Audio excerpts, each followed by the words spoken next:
जोङो डिसेम्बरनि 7 अक्ट'खालि भारतनि नखर मन्थ्रि बिथांखौ जोंनि बिटिआर मानगोनां चिफ बिथां प्रमद बर' आरो रायजोसभानि एमपि आरो लकसभानि एमपि जोंनि सानै एमपिजों लोगोसे जों दुलाराय बर' फरायसा आफादनि आफादगिरि आरो जों बयबो बेखौ नखर मन्थ्रि बिथांखौ लोगो हमनाय जादों। मानोना बिटिआर गोरोबथाजों सोमोन्दो लाखिनानै 125th डे कन्स्टिटिउसननि एमेन्डमेन्ट जानो गोनां दं, जेराव जोंनि बिटिआर गोरोबथाजों लोगोसे गुबुन गुबुन सिक्स-शेड्युल काउन्सिलनि बावहाय माखासे एमेन्डमेन्टनि बाथ्रा दङ आरो जोंनि काउन्सिलनि थाखायबो बावहाय जोंहा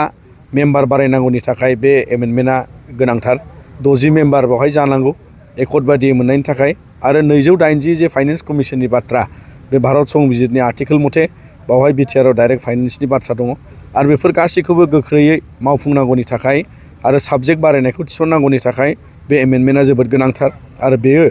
दा फेब्रुवारि दानाव फैसिगोन होननानै बिथाङा खोथा होबाय आरो बिनि थाखायनो जों बिथांनि बाथ्राखौ गनायदों आरो जोंनि दाबि मथे आरो जों बिथांमोनजों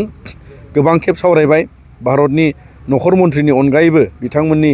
जे नखर बिफाननि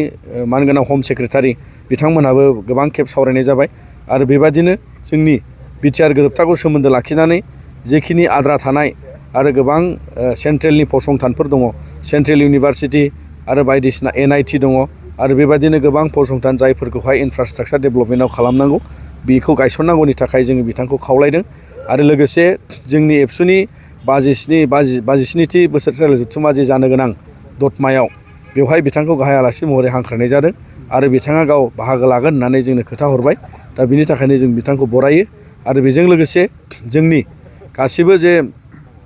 आद्रा थानाय जे केस विथड्रलनि बाथ्रा बेफोरखौबो जोङो बिथांनि सिगाङाव आरोबाव फिन रायखांनाय जादों आरो बिथाङा बिनि सायाव गावनि नखर बिफानाव सावरायनानै राहा लागासिनो दं होननानै जोंनो फोरमायदों आरो जों बेफोर गासिबो आद्रा थानाय खामानिखौ जाफुंसारगोन होननानै मिजिंथिदों। मानोना जोंनि बिटिआर गोरोबथाया दिनै 5 बोसोराव आगान होगासिनो दङ आरो बेखौ लानानै जों बर' रायजो गासिबो दुलाराय बर' फरायसा आफाद आरो बयबो बेखौ नेगासिनो आरो दिनै जोङो बे जाफुंसारनायखौ मिजिंथिनानै जोङो दुलाराय बर' फरायसा आफादनिफ्राय भारत सरकार आसाम सरकारखौ जों गोख्रैयै नारसिनगासिनो दङ।